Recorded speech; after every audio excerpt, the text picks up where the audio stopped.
क्या मतलब वहाँ रहने का जहाँ आपको रोज़ प्यार और रिस्पेक्ट के लिए गिड़गिड़ाना पड़ता है, रोज़ नया स्यापा करना पड़ता है।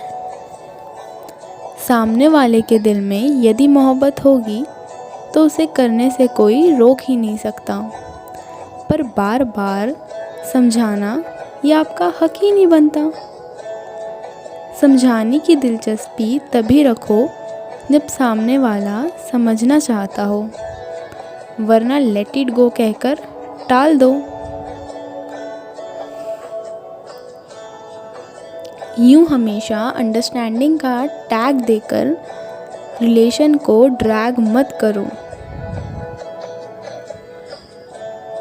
यदि हमेशा अंडरस्टैंडिंग की ज़रूरत पड़ रही है तो फिज़िक्स प्राप्त करो, ये रिलेशन का वहीं त्याग करो। क्योंकि जनाब फिज़िक्स का मोशन भी इतनी अंडरस्टैंडिंग नहीं लेता जितना रिलेशन का लोकोमोशन ले लेता है।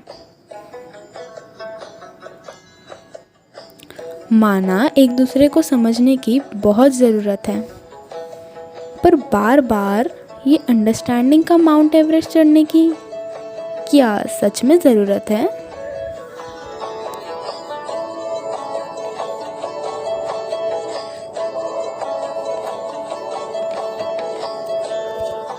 थोड़े टाइम तुम साथ में हो और उसमें भी समझ और समझाने की बातें जारी है, तो तुमने ये ज़िंदगी के सारे रास्ते की जंग हारी है।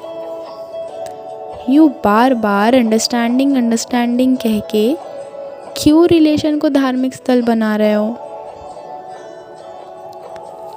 इससे समझाना बस इतना ही है कि सामने वाले को उतना ही समझाओ जितना वो समझना चाहता हो।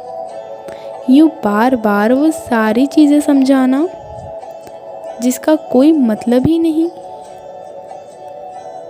और शायद वो कभी उसके समझ में आएगा ही नहीं।